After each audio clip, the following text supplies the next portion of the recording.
ఓం శ్రీ సాయిరామ్. ఓం శ్రీ సాయినాథాయ నమః. ఓం శ్రీ సాయి పరబ్రహ్మణే నమః. ఈరోజు సత్సంగంలో మనము మాధవరావు దేశపాండే శ్యామ ఆయన గురించి మనము గత 2 సత్సంగాలుగా మనం చెప్పుకుంటా ఉన్నాము. ఆయన యొక్క మిగతా జీవిత విశేషాల గురించి, బాబాతో ఆయనకు ఎటువంటి సంబంధం ఉన్నది అన్న విషయాల గురించి మళ్ళా కొంచెం తెలుసుకుందాము.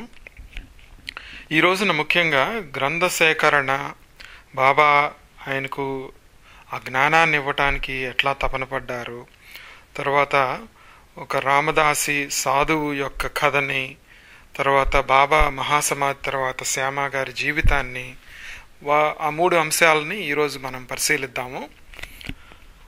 మొట్టమొదటిగా గ్రంథ సేకరణ. బాబా కొన్ని గ్రంథాలను శ్యామకు ఇవ్వటం జరిగింది.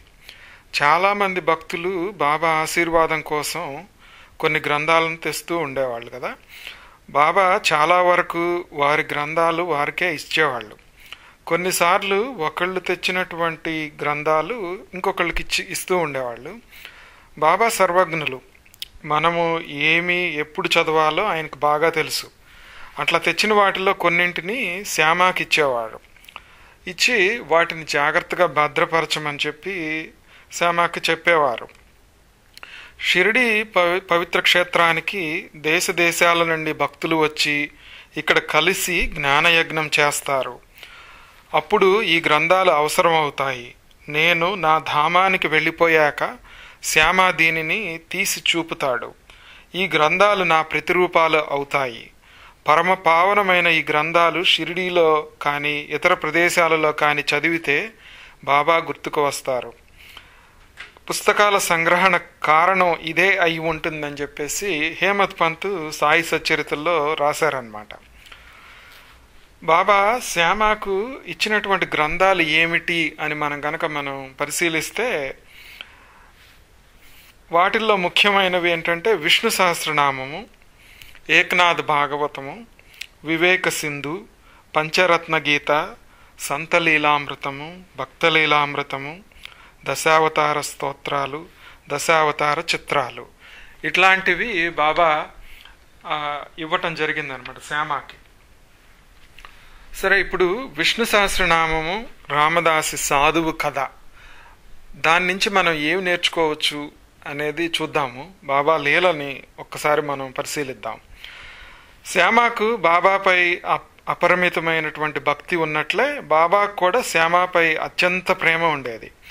ఒకసారి ఒక రామదాసి సాధువు మసీదులో ఉండి గ్రంథ పఠనం చేసేవారు. ఆయన విష్ణు సహస్రనామం చక్కగా చదివేవారు. ఆ తర్వాత ఆధ్యాత్మ రామాయణము, ఇట్లా వేరే పుస్తకాలన్నీ పారాయణం చేస్తూ ఉండేవాళ్ళు ద్వారకామాయిలో కూర్చొని. బాబా ఒక రోజున తనకు కడుపులో నొప్పిగా ఉన్నదని సోనాముఖి అనే మందుని తెమ్మని ఆ రామదాసి సాధువుని పంపించారన్నమాట. అక్కడ ఉన్నటువంటి విష్ణు సహస్రనామ పుస్తకాన్ని తీసుకొని శ్యామకి ఇస్తారు. శ్యామ అప్పుడు, దేవా, ఆ రామదాసి ముక్కోపి, నాకు ఈ పుస్తకం వద్దు, నాకు ఈ సంస్కృత పదాలు నోరు తిరగవు, నన్ను దీంట్లో ఇరికించవద్దు అని చెప్పి అంటారనమాట. కానీ బాబా ఆ పుస్తకం తీసుకోమని చెప్పి దాని విశిష్టత చెప్తారు. ఏమని చెప్పారంటే, శ్యామ, దీనిలో గొప్ప గుణాలు ఉన్నాయి, అందువల్లే దీనిని నీకు ఇస్తున్నాను, చదివి చూడు. ఒక్కసారి నాకు చాలా బాధ కలిగింది, గుండె దడదడలాడింది, ప్రాణం రెపరెపలాడింది, నేను బ్రతుకుతానన్న నమ్మకం పోయింది. ఆ సందర్భంలో ఈ పుస్తకం ఎంతగా ఉపయోగపడిందో నీకెలా చెప్పను? శ్యామ, ఈ పుస్తకం వలనే ఈ ప్రాణాలు రక్షించబడ్డాయి. ఒక్క క్షణం గుండెకు హత్తుకోగానే వెంటనే ప్రాణం కుదుటపడింది. దేవుడే నాలో ప్రవేశించి నా ప్రాణాలు కాపాడా అని అనిపించింది. దీని వలననే జీవుడు బతికాడు. అందువల్ల శ్యామ, నీవు దీనిని తీసుకొని వెళ్ళి మెల్లమెల్లగా చదువు. రోజు 1-2 మాటలను నేర్చుకో, గొప్ప ఆనందాన్ని కలిగిస్తుంది అని చెప్పారు. ఆ తర్వాత రామదాస్ సాధువు వచ్చి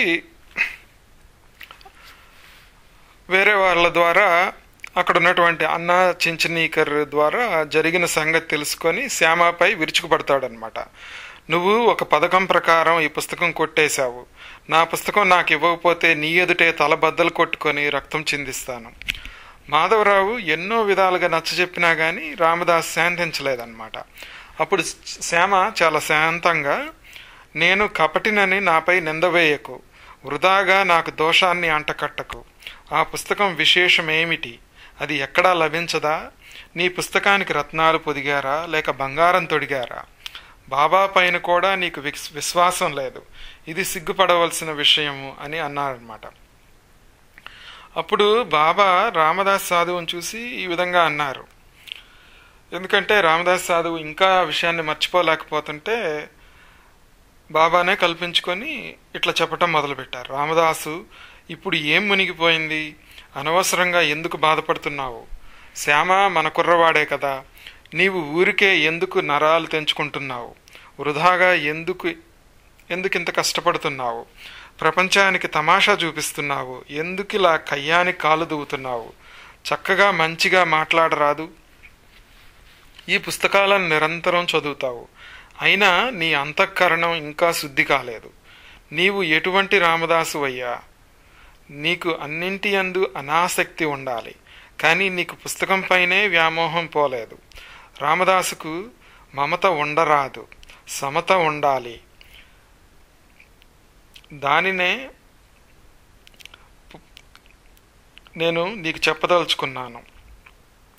ఈ పుస్తకాన్ని నేనే శ్యామకు ఇచ్చాను, అదంతా నీకు కంఠస్థం కదా, నీ అంతటి నువ్వు చదవగలవు కదా అని చెప్పి బాబా రామదాస్కి చెప్పటం జరిగింది. రామదాస్ బాబా చెప్పిన మాటలు విని కోపంగా బాగా ఎర్రబారిన మొహంతో శ్యామాను ఉద్దేశించి, ఇదిగో నీకు ఇప్పుడే చెప్తున్నా, దీనికి బదులుగా నువ్వు పంచరత్న గీతను నాకు ఇవ్వాలి అని చెప్పి అడగటం జరిగిందనమాట. సరే శ్యామ, నీకు ఒకటి కాదు చాలా ఇస్తాను పంచరత్న గీతలు అని చెప్పి శ్యామ చెప్తారనమాట. ఆ తర్వాత శ్యామకు బాగా నిష్ట కుదిరి దీక్షిత్ మరియు నార్కేల సహాయంతో మెల్లమెల్లగా విష్ణు సహస్రనామం నేర్చుకొని ఆయన తరించారనమాట. సరే, ఈ యొక్క కథలో మనం ఏం నేర్చుకోవచ్చు? ఇక్కడ బాబా విష్ణు సహస్రనామం యొక్క గొప్పతనాన్ని చాలా చక్కగా చెప్పారనమాట. సాయి సచ్చరితలో హేమత్ పంత్ గారు దాన్ని రాయటం జరిగింది. విష్ణు సహస్రనామాలను స్వహస్తాలతో శ్యామ కంఠానికి కట్టి అతని భవభయ బాధల నుండి ముక్తుణ్ణి చేయాలని చెప్పి ఆ పుస్తకం శ్యామకి ఇవ్వటం జరిగింది. బాబా ఇంకా ఏం చెప్పారో చూద్దాము. అతనికి నామంపై ప్రీతి కలిగిస్తాను. నామం పాపాలనే పర్వతాలను బద్దలు కొడుతుంది. నామం శరీర బంధాలను విడగొడుతుంది. నామం కోటి చెడు వాసనలను సమూలంగా పెరికివేస్తుంది. నామం కాలుని మెడను విరిచేస్తుంది. ఈ నామమే జనన మరణ చక్రాన్ని తప్పిస్తుంది. శ్యామకు ఇటువంటి సహస్రనామం మధురం అవ్వాలి. ప్రయత్నపూర్వకంగా నామాన్ని స్మరిస్తే మంచిది. అప్రయత్నంగా నామజపం చేసినా చెడు కలగదు. తెలియకుండా నోటితో ఉచ్చరించినా నామప్రభావం ప్రకటితమవుతుంది. అంతఃకరణాన్ని పరిశుద్ధపరచటానికి నామం కంటే సులభమైన మరో సాధనం లేదు. నామం జిహ్వహు భూషణము. నామం పరమార్థాన్ని పోషిస్తుంది. నామజపానికి స్నానం చేయాల్సిన పని లేదు. అట్లే నామానికి విధి విధానాలే లేవు. నామ సంకీర్తనలో సకల పాపాలు క్షాళనమవుతాయి. మెల్లమెల్లగా లోపల నామాన్ని జపించేవారు ఉత్తమ గుణ సంపన్నుల కంటే ఉత్తములు అని చెప్పి బాబా చెప్పటం జరిగిందనమాట. ఈ విధంగా బాబా ఆ విష్ణు సహస్రనామం యొక్క గొప్పతనాన్ని చెప్పటమే కాకుండా, శ్యామాను తరింపజేయటమే కాకుండా మనందరికీ ఒక పెద్ద సందేశాన్ని ఇస్తున్నారు ఇక్కడ. ఏమిటదంటే, మనం ఎన్నో పూజలు, వ్రతాలు, ఈ యొక్క విష్ణు సహస్రనామాలు, అన్ని రకమైన వ్రతాలను మనం ఆచరిస్తూ ఉంటాము. కానీ మన అంతఃకరణంలో, అంటే మన మనస్సులో ఆ శుద్ధి అనేది కలగదన్నమాట. దాన్నే మనం ఏమని చెప్పుకోవచ్చు అంటే త్రికరణ శుద్ధి అంటారు. త్రికరణ శుద్ధి అంటే ఏంటంటే మనోవాక్కాయ కర్మల్లో మనం శుద్ధిపడాలి. మనస్సు, మనం మాట్లాడే విధానంలో కానీ, మనం చేసే పనుల్లో అంటే కాయ కర్మల్లో కానీ మనం శుద్ధిగా ఉండి ఇంకొకళ్ళకి కష్టం కలిగించకుండా అందరి మంచిని కోరుకుంటూ ఉండాలి. ఇదే విష్ణు సహస్రనామంలోని గొప్పతనం అన్నమాట. ఆయన అట్లా బాబా ఈ యొక్క ముఖ్య ఉద్దేశాన్ని మనందరికీ బోధించడానికే ఈ యొక్క లీలని చేయటం జరిగిందనమాట. సో ఇవన్నీ మనం గుర్తుపెట్టుకొని బాబా చెప్పింది తూచా తప్పకుండా పాటిద్దాము. ఆ శక్తిని మనకు బాబా ఇవ్వాలని కోరుకుందాము. తర్వాత బాబా మహాసమాధి తర్వాత శ్యామ గారి జీవితం ఎట్లా ఉన్నది అనే విషయాన్ని మనం ఇప్పుడు మాట్లాడుకుందాం. బాబా మహాసమాధి అనంతరం శ్యామ దీక్షిత్ వాడలో ఉన్నారన్నమాట. అప్పట్లో దీక్షిత్ మరియు బూటి ఈ వ్యవహారాలు చూసేందుకు శ్యామకు జీతం కూడా ఇచ్చేవాళ్ళు అన్నమాట. శ్యామ అక్కడే ఉండి వచ్చే యాత్రికులకు వీలైనంత సహాయం చేస్తుండేవాళ్ళు. తనకు బాబా ఇచ్చిన ఊదీని 2 కుండల్లో జాగ్రత్తగా భద్రపరిచి వచ్చిన వారికి ఇస్తూ ఉండేవారు. ఎందుకంటే ఆ ఊది బాబాకి అట్లా శ్యామకి ఇవ్వాలనిపించి శ్యామకి ఇవ్వటం జరిగిందనమాట 2 కుండల్లో. తర్వాత బాబా సమాధి అయిన తర్వాత కూడాను ఒకరోజు ఆ 2 కుండలు ఇంట్లో ఉండి శ్యామ వేరే ఊరికి వెళ్ళటం జరుగుతుందన్నమాట.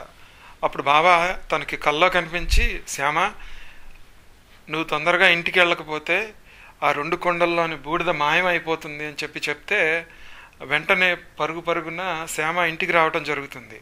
అప్పుడే అక్కడ ఆ ఇంట్లో శుభ్రపరచడానికి అని చెప్పేసి ఇదేదో పాతది బూడిదలాగా ఉందని చెప్పేసి వాళ్ళు పారేద్దాం అనుకుంటా ఉంటారన్నమాట శుభ్రపరిచేవాళ్ళు.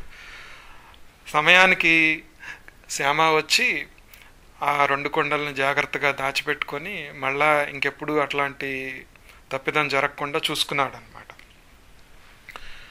కొన్ని రోజుల తర్వాత సాయి సంస్థానం ఏర్పడటం జరిగిందనమాట. ఆ సంస్థానంలోని సభ్యులకు శ్యామకు కొన్ని విషయాల్లో అవగాహన కుదరక శ్యామను వాళ్ళు దీక్షిత్ వాడ నుంచి పంపించవలసి వస్తుందన్నమాట. ఎందుకంటే ఆ సాయి సంస్థానం వాళ్ళు ఆయన దీక్షిత్ వాడలో ఉంటున్నారు కాబట్టి ఒక అగ్రిమెంట్ లాంటిది, ఒక ఒప్పందం లాంటిది సంతకం పెట్టమని అడుగుతారనమాట. దానికి శ్యామ ఒప్పుకోపోయేటప్పటికి వాళ్ళు దీక్షిత్ వాడ నుంచి ఆయన్ని ఖాళీ చేయించమని నోటీస్ ఇవ్వటం జరుగుతుందన్నమాట, ఖాళీ చేయాలని చెప్పి. సరే, అప్పుడు శ్యామ వాడ నుంచి బయలుదేరి బాబా ఇచ్చినటువంటి పాదుకలను మరికొన్ని వస్తువులను అన్నిటిని తీసుకొని ఆయన ఇంటికి వెళ్ళిపోతారు. సంస్థాన్ వారు ఆ వస్తువులను అడిగినా శ్యామ ఇచ్చేందుకు ఇష్టపడ్డాడు అనమాట. తరువాత శ్రీ దుమాల్ గారు మొదలైన వారంతా ఒక ఊరేగింపుగా భజనలు చేస్తూ శ్యామ ఇంటికి వెళ్ళి ఇంటి ముందు నుంచోగానే ఈ వస్తువులను శ్యామ వీళ్ళకి ఇవ్వటం జరుగుతుందన్నమాట. మళ్ళా ఆ తర్వాత ఆ పాదుకలను తీసుకొని వచ్చి ద్వారకామాయిలో భక్తుల దర్శనార్థం ఉంచడం జరిగింది. ఇప్పటికి కూడా మనం ద్వారకామాయి వెళ్ళినప్పుడు వాటిని దర్శించడం జరుగుతూ ఉంటుంది కదా. తర్వాత శ్యామ ఎక్కువ కాలం తన ఇంట్లోనే ఉన్నారు. వచ్చిన భక్తులకు బాబా విషయాలను చెప్పుకుంటూ ఆనందాన్ని స్మరించుకుంటూ బాబాతో గడిపిన కాలాన్ని గుర్తు చేసుకుంటూ ఆ వచ్చిన యాత్రికులని సేవిస్తూ ఉండేవాళ్ళు అనమాట. ఇట్లా కొంతకాలం గడిచిపోయిన తర్వాత ఆయనకి దాదాపు 80 సంవత్సరాలు వచ్చిన దాకా ఉన్నారనమాట. అప్పుడు 1940 ఏప్రిల్ నెలలో తన యొక్క జీవితాన్ని ఆయన చాలించడం జరిగిందనమాట. ఈ విధంగా మనము గత 3 సత్సంగాల్లో శ్యామ గురించి ఎన్నో గొప్ప విషయాలను తెలుసుకొని ఆయనకు బాబాకు గల 72 జన్మల సంబంధాన్ని గురించి తెలుసుకున్నాము. ఆయనకు బాబాతో గల సన్నిహితత్వాన్ని కూడా తెలుసుకున్నాం మనం. అటువంటి గొప్ప వ్యక్తిని మనము ఈ రోజున చెప్పుకోవడానికి కూడా మనకి చాలా అదృష్టం ఉండాలి. ఆ అదృష్టానికి మనందరం ఒక్కసారి బాబాకి హృదయపూర్వకంగా మన యొక్క శతకోటి దండాలను సమర్పించుకుందాము. ఓం శ్రీ సాయిరామ్. ఓం శ్రీ సాయినాథాయ నమః. ఓం శ్రీ సాయి పరబ్రహ్మణే నమః. ఓం శ్రీ సచ్చిదానంద సద్గురు సాయినాథ్ మహారాజ్ కీ జై.